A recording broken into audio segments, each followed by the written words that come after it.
pada para habaib zurriyatu Rasulullah sallallahu alaihi wasallam wa ala muqaddamihim Sayyidi Al-Walid Al-Habib Abdurrahman Al-Gadri hafizahullah wa Sayyidi Al-Walid Al-Barakah Al-Habib Mustafa Al-Aidarus dan guru kita yang mulia Al-Habib Ibrahim Ibnu Syekh Abi Bakar bin Salim, para tuan-tuan guru, para asatizah yang untuk meringkas waktu tidak dapat kami sebutkan nama semua antum, para hadirin, para hadirat, para tetamu Allah dan para pecinta baginda Nabi besar Muhammad ibn Abdullah sallallahu alaihi wasallam. Sebelum saya mulakan tausiah pada malam yang bertuah ini, saya mengajak para hadirin, para hadirat untuk bersama-sama kita mengadakan ziarah ruhiyah, ziarah ruh kepada baginda Nabi besar Muhammad sallallahu alaihi wasallam, kerana jasad kita tidak mampu berada di hadapan Al-Qubbatul Khadra, tapi insya-Allah roh-roh kita Allah hadirkan dan Allah izinkan untuk menziarahi baginda Nabi besar Muhammad ibn Abdullah sallallahu alaihi wasallam. Walaupun dengan kehadiran hadirin hadirat di dalam majlis mulia, majlis maulid seumpama ini juga dianggap menziarahi baginda Nabi, tetapi alangkah cantik dan sempurnanya kita menyempurnakan ziarah roh kita kepada Nabi dengan mengucapkan Assalamualaikum ayuhan Nabi wa rahmatullahi wa barakatuh. Saya baca dulu, saya harap hadirin hadirat boleh ikut, kerana mengucapkan salam kepada Nabi walaupun daripada jarak yang jauh difatwakan oleh guru besar kita daripada Makkah Al-Mukarramah, Al-Imam Al-Muhaddith Al-Arif Billah Sayyid Muhammad bin Ali Al-Maliki. Kata beliau, ini dianggap menziarahi baginda Rasulullah SAW, asalkan hatimu juga ikut berselawat. Tadi guru kita Habib Ibrahim mengajak kita memperbanyak baca selawat. Bukan hanya mulutmu basah dengan selawat, tapi tolong hatimu ikut berselawat kepada Nabi. Hatimu penuhi dengan kecintaan dan kerinduan kepada baginda Rasulullah SAW. Mari kita bersama-sama baca. Saya baca, tuan-tuan ikut insya-Allah. Assalamualaikum. Assalamualaikum. Ayyuhan Nabiyyu wa rahmatullahi wa barakatuh. Assalamualaikum ya Habibullah. Assalamualaikum ya Nurullah. Assalamualaikum wa ala alika ya Sayyidi ya Maladhi wa ya Rukni wa ya Mu'tamadi wa ya Sanadi ya Rasulullah. Hadirin hadirat yang berbahagia rahimakumullah. Guru kita Al-Habib Ibrahim menjelaskan, walaupun di sana banyak orang-orang yang meragukan, mempertikaikan perayaan Maulid Nabi besar Muhammad ibn Abdullah SAW, dan mungkin di kampung kita sendiri pun ada orang-orang seumpama ini. Tapi hadirin hadirat, kata beliau, pada saat ini, pada hari ini, pada zaman ini, ketika mana bid'ah tersebar, perkara-perkara batil merajalela, perbuatan maksiat di mana-mana, nyaris-nyaris perayaan Maulid pada zaman kita ini hukumnya bukan lagi sunnah, tetapi hukumnya menjadi wajib.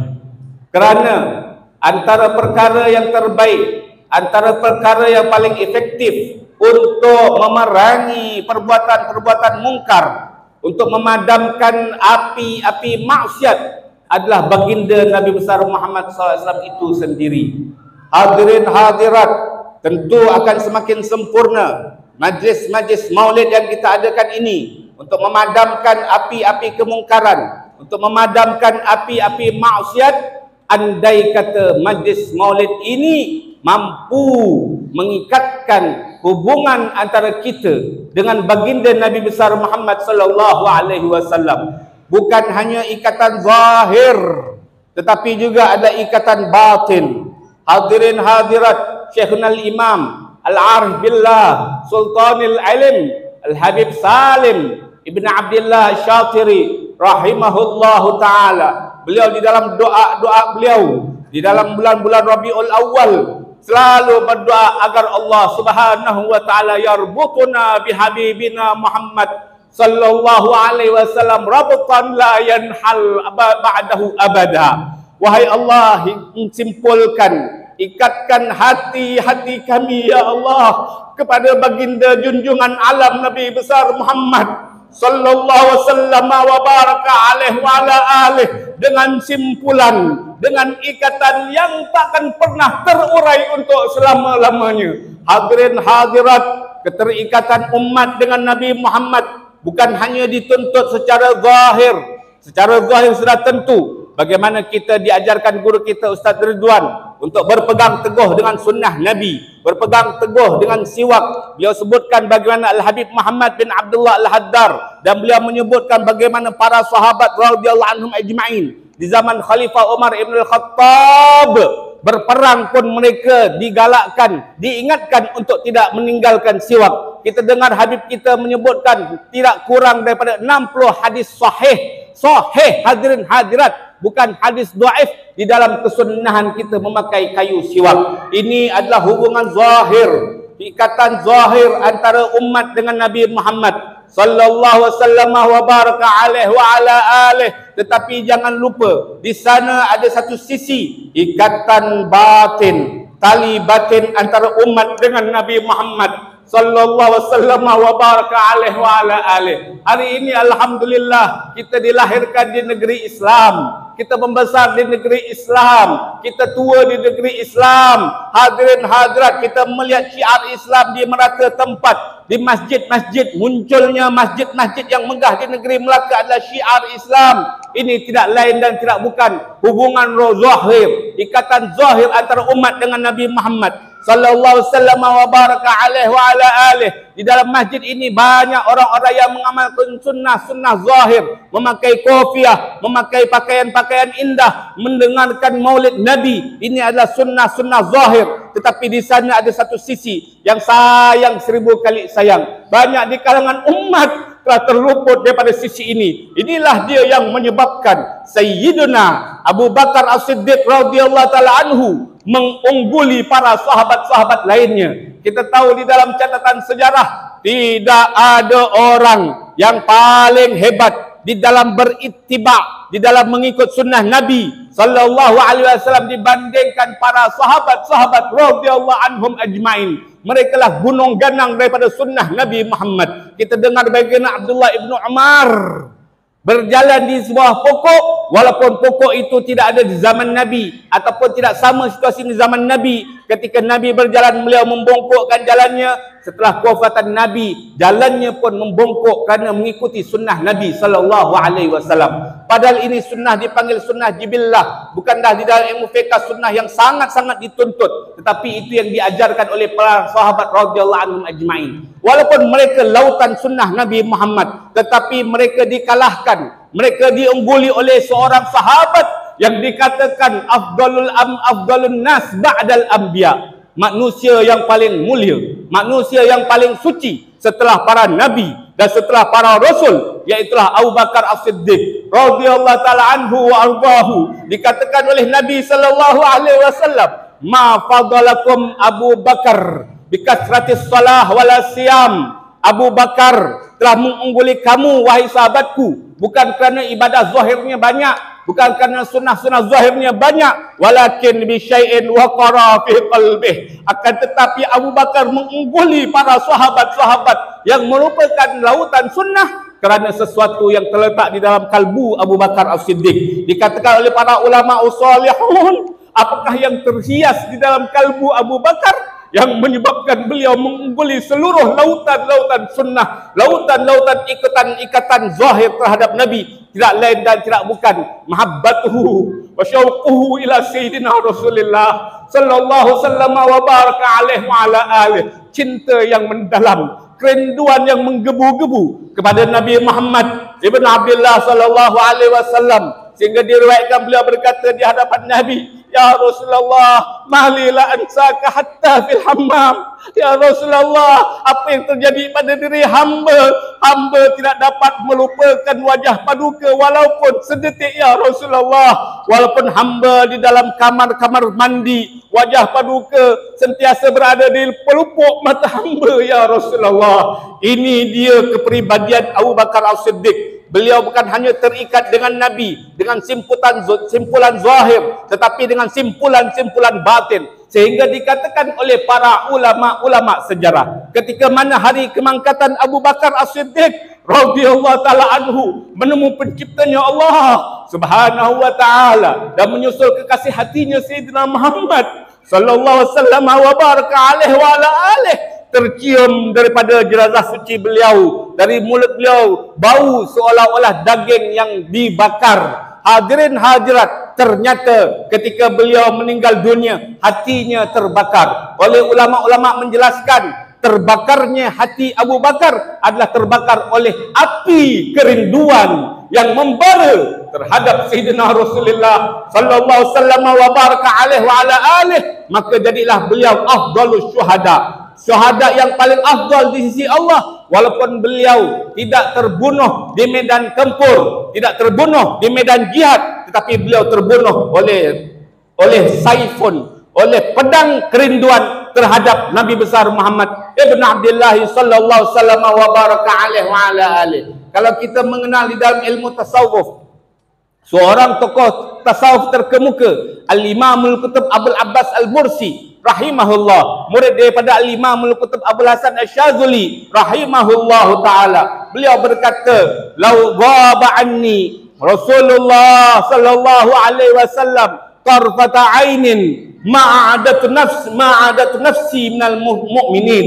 Seandainya Nabi Muhammad sallallahu alaihi wasallam gaib, hilang, sirna daripada pelupuk mataku walaupun hanya sesaat, nescaya aku tidak menganggap, aku tidak merasa diriku tergolong daripada kalangan orang-orang yang beriman pada Allah Subhanahu wa taala. Hadirin hadirat, kalau sedetik terlupa Nabi Muhammad, dia anggap dirinya bukan orang beriman, bagaimana kita yang setiap saatnya, sepanjang tahunnya kita lalai daripada merindukan Nabi Muhammad. Tak pernah Nabi Muhammad berada di pelupuk mata kita. Hadirin hadirat, kita kononnya mengagungkan sunnah-sunnah Nabi, tetapi sunnah yang lebih penting hatimu. Kenapa kau tidak turuti Abu Bakar As-Siddiq? Hatimu. Kenapa kau tidak mengikuti para sahabat-sahabat yang merupakan hakikat sunnah Nabi Muhammad sallallahu alaihi wasallam wa baraka alaihi wa ala alihi? Mereka walaupun tidak pernah diriwayatkan merayakan perayaan Maulid Nabi Muhammad sallallahu alaihi wasallam wa baraka alaihi wa ala alihi, tetapi hakikat perayaan Maulid senantiasa bersemayam di kalbu-kalbu mereka. Mereka tidak mampu mengadakan Maulid, tidak mampu berkasidah, tidak mampu memukul rebana. Kerana apa? Kerana mereka sibuk berjihad, mereka sibuk mempertaruhkan leher mereka untuk membela Nabi Muhammad sallallahu alaihi wasallam wa baraka alaihi wa ala alihi. Mereka mendahulukan Nabi Muhammad dari jiwa dan raga-raga mereka. Inilah dia hakikat daripada perayaan Maulid Nabi besar Muhammad ibn Abdullah sallallahu alaihi wasallam wa baraka alaihi wa ala alihi. Tidak lain dan tidak bukan untuk mengajak kita, menyeret kalbu kita yang lalai sepanjang tahun daripada Allah, yang lalai sepanjang tahun daripada Nabi Muhammad, untuk seketika, untuk sesaat kita merindukan Sayyidina Rasulullah Muhammad ibn Abdullah sallallahu alaihi wasallam wa baraka alaihi wa ala alihi. Kalau para ulama-ulama kita, kalau para leluhur-leluhur kita, mereka senantiasa memiliki hubungan batin yang kuat, ikatan yang kuat kepada Sayyidina Rasulullah Muhammad ibn Abdullah sallallahu alaihi wasallam. sebagai contoh satu daripada jutaan tokoh-tokoh mulia daripada kalangan sufi, Al-Imam Syekh Al-Hariri yang tidak jauh zamannya daripada kita, seorang tokoh ulama, seorang tokoh aulia daripada negeri Yaman. Beliau berkata apa? Aku setiap kali membaca kitab Ihya Ulumuddin karangan Al-Imam Al-Ghazali rahimahullah, dan setiap kali aku membaca kitab-kitab karangan Al-Imam Al-Arif Billah Al-Qutub Muhammad Ibn Abdillah Al-Haddar, dan setiap kali aku membaca kitab-kitab susunan karya agung Al-Qutubul Irsyad wa Ghauthul Ibad wal Bilad Sayyidina Abdullah Ibn Alawi Al-Haddad, pasti malam aku membaca kitab mereka aku bermimpi wajah suci Nabi Muhammad sallallahu alaihi wasallam wa baraka alaihi wa ala alihi. Ini menggambarkan kepada kita bagaimana Al-Imam Al-Ghazali yang dilaqabkan oleh ulama sebagai Hujjatul Islam, hujjah bagi agama Islam. Beliau memiliki hubungan yang kuat kepada Sayyidina Rasulullah Muhammad ibn Abdullah sallallahu alaihi wasallam, sehingga orang-orang saleh kalau membaca Ihya pada malamnya pasti akan bermimpi wajah Nabi Muhammad ibn Abdullah sallallahu alaihi wasallam. Dan begitu pula hubungan kuat antara Imam Al-Haddad kepada Sayyidina Rasulullah. Orang-orang yang membaca kitab Imam Al-Haddad, orang-orang saleh kalau baca kitab Imam Al-Haddad malamnya akan bermimpi wajah Nabi Muhammad ibn Abdullah sallallahu alaihi wasallam. Kalau leluhur-leluhur kita semisal Abul Abbas Al-Bursi berkata, kalau saja Nabi sirna daripada pelupuk mataku sesat, aku tidak menganggap diriku daripada kalangan orang-orang mukmin. Ada yang lebih hebat daripada itu, iaitu moyang pada guru kita Al-Habib Ibrahim Al-Imam Al-Qutub Fakhrul Wujud Al-Syekh Abu Bakar bin Salim radhiyallahu taala anhu wardahu, seorang tokoh kaum sufi, seorang tokoh para ulama besar di negeri Hadramut. Beliau mengatakan, kaifa yaghibu anni wa huwa aslu wujudi. Aku telah berusaha semampu mungkin untuk cuba melupakan Nabi Muhammad sallallahu alaihi wasallam daripada mindaku.